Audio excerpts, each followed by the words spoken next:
कसैको जीविकोपार्जन चलिरहेको रहेछ कि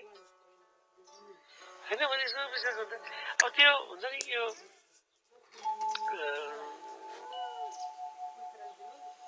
के भन्ने अब एउटा कुरा चाहिँ अघि पनि मैले थोरै भने यो मनको पीडाको भारी पाइन मैले बिसाउने छौतारी भनेर चाहिँ आफूले आफूलाई कमजोर नबनाउनुहोस् सेयर गर्नुहोस् भन्नुहोस् कुरा गर्नुहोस् जे छ त्यही नै कुरा गर्नुहोस् सानो साथीहरूसँग कुराकानी गर्नुहोस् सानो सर्कल बनाउनुहोस् यस्तो भइरहेछ यस्तो भइरहेछ भनेर भन्नुहोस् त्यो कम्तीमा अलिकति घाउ हुन्छ भित्र पीडाहरू बाहिर निकाल्यो भने पनि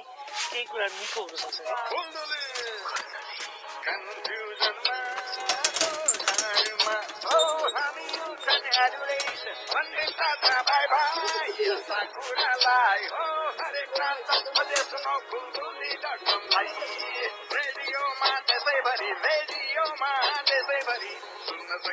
हाम्रो पात्रमा सजिलो गरे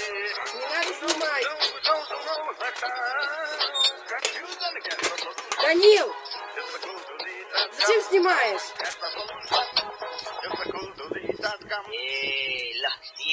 राम्रो गरिछस् कासिकिस मैले त जेसीबी बुल्डोजर चलाउन बनाउने तालिम भक्तपुरको युसेफ नेपालमा लिएर आएको युसेफ नेपाल एमएडब्ल्यू अर्थ मुभर्स र जेसीबी इन्डियाको सहकार्यमा नेपालमै पहिलो पटक सिमुलेटर मार्फत तालिम पनि यही दिन्छ सीटीबीटीबाट मान्यता पाएको जेसीबी कम्पनीका अनुभवी प्रशिक्षकले तालिम दिने प्र्याक्टिकल र थ्योरी कक्षा हुने तालिम अवधिभर आवासको सुविधा तालिम सकिएपछि जेसीबी कम्पनीले नै संसारभरि मान्यता हुने प्रमाणपत्र दिन्छ भएन त ढुक्क युसेफ नेपाल भक्तपुर थप जानकारीको लागि 01-6630-388 9761-746424 र 98-60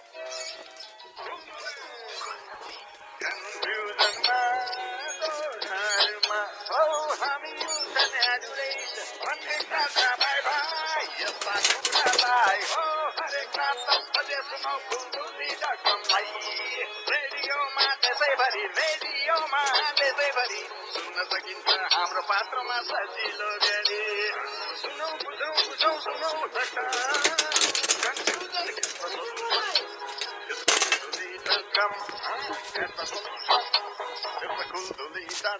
हामी रेडियो कमेडी हाइटबाट बोलिरहेका छौँ झ्याल ढोकाको चुक्को लगाउनुहोस् चुक्कोले यसरी लगाइदिनुहोस् कि मनमा नकारात्मक कुराहरू पनि नआइदियो केही कुराले गाह्रो साह्रो अप्ठ्यारो परेको छ भने पनि सम्भावनाहरू खोज्नुहोस् सम्भावना हुन्छ हरेक अप्ठ्यारोले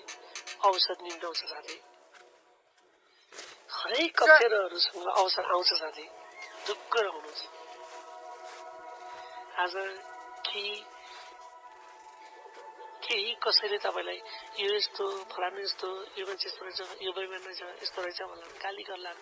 जपार्लान् तर तपाईँ आफूप्रति इमान्दार भइदिनुहोस् तपाईँले आफूलाई चाहिँ नढान्नुहोस् आफूलाई चाहिँ नछल्नुहोस्